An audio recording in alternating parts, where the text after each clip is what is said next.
Ya, assalamualaikum warahmatullahi wabarakatuh. Teman-teman sekalian, pada kesempatan kali ini saya akan berbagi tutorial untuk simulasi data mining menggunakan tools ya, yaitu salah satunya kita menggunakan dari Python. Nah, dalam hal ini saya memanfaatkan Colaboratory. Namun sebelumnya mungkin teman-teman yang belum sempat untuk subscribe channel saya untuk subscribe. Oke, jika sudah ya pertama-tama untuk kita melakukan salah satu simulasi data mining atau machine learning ataupun data science, ya kita harus memiliki dataset ya. Nah, untuk kita dapatkan dataset, kita bisa download yang memang telah disediakan sekarang banyak di internet. Salah satunya mungkin dari situs Kaggle ya. Ya, saya ambil data yang saya gunakan sini juga dari Kaggle ya.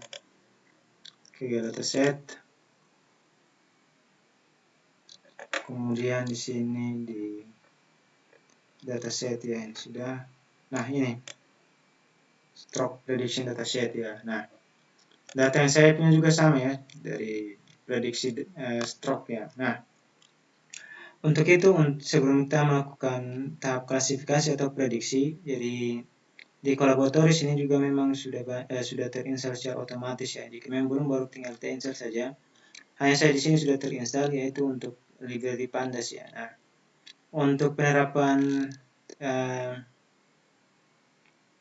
data mining dengan menggunakan decision tree, saya menggunakan library panda ya, yaitu dengan cara mengimpor pandas as PDF.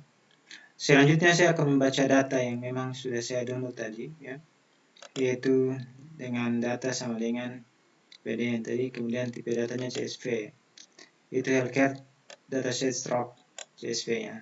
Nah, untuk data ini sudah tersimpan di bagian sini ya, di Colaboratory ya, dataset ini. Cara untuk kita simpan data ini di Colaboratory itu tinggal masuk bagian sini. Kemudian kita klik yang ini untuk upload yang data. Kemudian pilih data yang akan kita input ke dalam sini ya.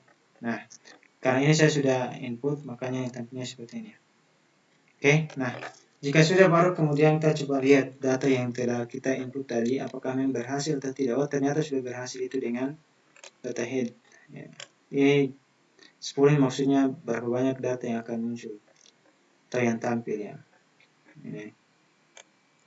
Oke, nah selanjutnya kita masuk kepada tahapan proses pre-processing, yaitu proses di mana data-data yang bertipe kategori, data tipe kategori maksudnya yang atributnya ini nilai tipe kategori ya.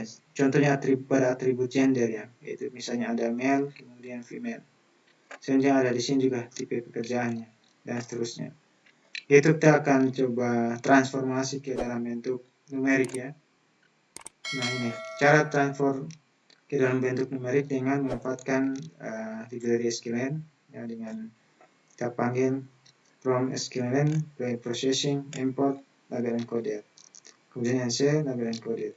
Nah, selanjutnya tinggal kita cantumkan kira-kira atribut mana yang akan kita transfer ya. Nah, di sini ada beberapa atribut nih.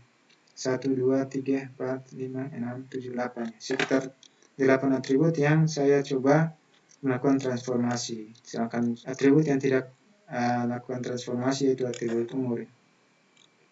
Ya, karena memang dia sudah bertipe numerik, sehingga saya tidak perlu lagi melakukan transformasi nilai dari atribut umur ini.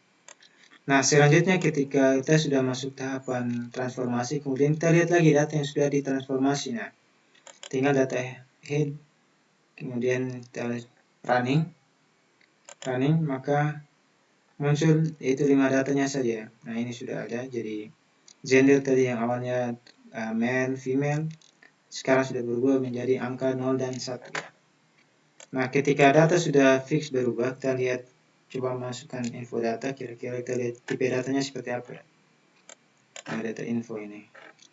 Selanjutnya kita coba lihat kira-kira dataset yang kita punya ini nanti yang sebagai atributnya yang mana saja, dan yang labelnya yang mana atau targetnya. Oh, di sini ternyata kolom yang target itu kolom yang stroke. Makanya kita coba drop kolom stroke ini untuk tidak masuk dalam tabel atribut yang ini. Ya, kalau yang ini kan masih ada stroke ya.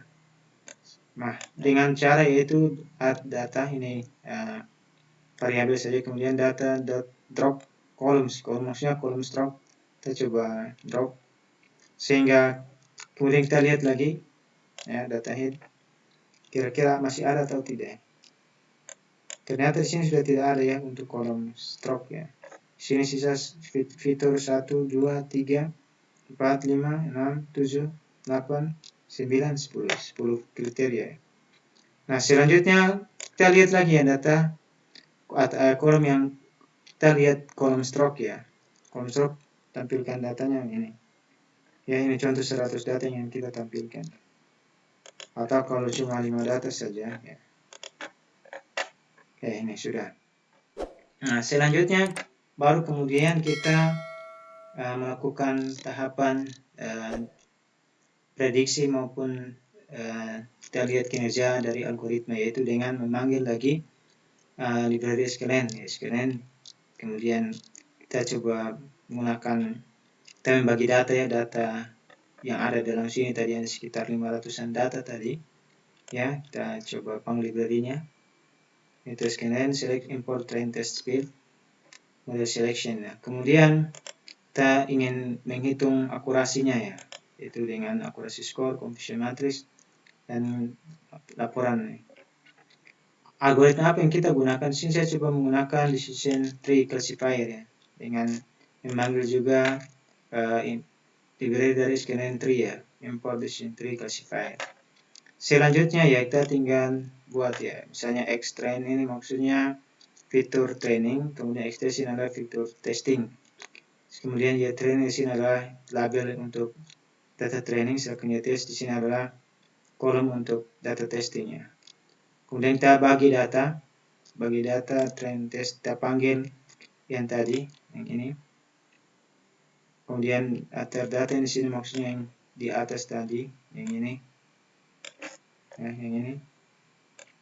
Kita panggil, kemudian kelasnya, kelas itu yang ini ya.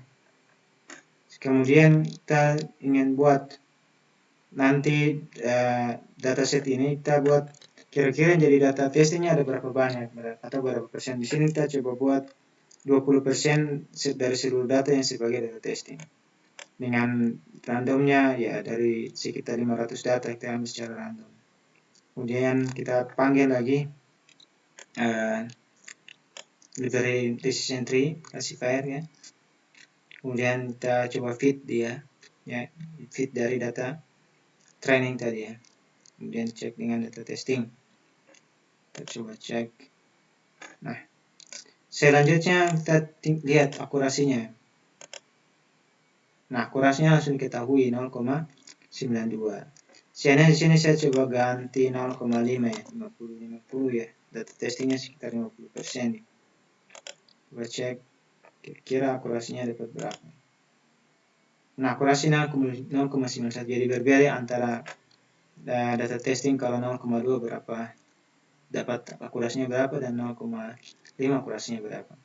Sehingga kita bisa buat grafiknya, grafik dalam bentuk pohon ya. Coba dengan impor library pohon lagi, tree, dan grafik ya. Sehingga kita buat ini nama grafisnya ya. Kemudian kelas name yang kita punya untuk stroke kan, yaitu kalau bukan 1 berarti dia 0 ini. Selanjutnya coba kita jalankan ya, kita coba panggil ya, tampilkan. Nah, ini sudah selesai ya. Jadi ini pohonnya sudah terbentuk ya teman-teman. Ini pohon dari hasil decision tree classifier ya. Mana saja algoritma tree ya. Yang terbentuk pohon ini sangat banyak nih. Pohonnya sangat besar ya. Nah, itu kira-kira yang bisa saya share kepada teman-teman sekalian terkait dengan bagaimana kita mengimplementasi algoritma decision tree dengan menggunakan bahasa Python ya. Ya, mungkin itu saja yang bisa saya sampaikan. Assalamualaikum warahmatullahi wabarakatuh.